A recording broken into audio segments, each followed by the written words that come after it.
2007 সালের পর আবারও টি-20 বিশ্বকাপ জয়ের স্বাদ পেয়েছে ভারত। তবে বিশ্বকাপ জয়ের পরপরই অবসরের ঘোষণা দিয়েছেন বিরাট কোহলি, রোহিত শর্মা ও রবীন্দ্র জাদেজা। তবে বিশ্বকাপ জয় ও ক্রিকেটারদের অবসর নেওয়ার খবরের মাঝে ভারতীয় ক্রিকেট বোর্ড বা বিসিসিআই ক্রিকেটারদের চমকে দিয়েছে বড় অর্থ বোনাস দেওয়ার খবরে।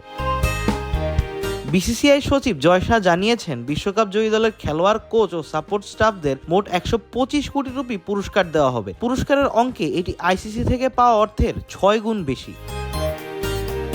শনিবার দক্ষিণ আফ্রিকাকে হারানোর পর ভারতকে 24 লাখ মার্কিন ডলার দিয়েছে আইসিসি, যা ভারতীয় মুদ্রায় প্রায় 20 কোটি 42 লক্ষ রুপি। কিন্তু বিসিসিআই এবার আইসিসি থেকেও 6 গুণ বেশি অর্থ বোনাস দেওয়ার ঘোষণা দিল ক্রিকেটারদের। স্মুথ শেভিং এর জন্য শুধুমাত্র কুল, নাথিং এলস।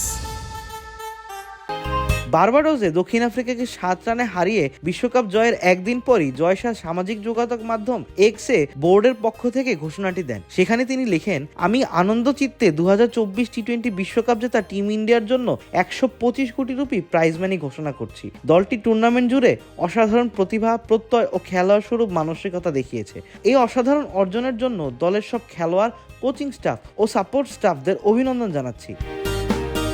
এবারের বিশ্বকাপের জন্য আইসিসি মোট অর্থ পুরস্কার রেখেছিল 1,12,50,000 ডলার, যা বাংলাদেশের মুদ্রায় 132 কোটি 7 লক্ষ টাকা। এর মধ্যে শিরোপাজয়ী দল ভারত পেয়েছে 28 কোটি 76 লক্ষ টাকা, আর রানার্স আপ দক্ষিণ আফ্রিকা পেয়েছে 15 কোটি 2 লক্ষ টাকা। সুপার 8-এ জায়গা করে নিয়ে কোনো ম্যাচ জিততে না পারলেও বাংলাদেশ পাচ্ছে প্রায় 4.5 কোটি টাকা। আবিদ মোহাম্মদ, ক্রিক ফ্রেন্জি।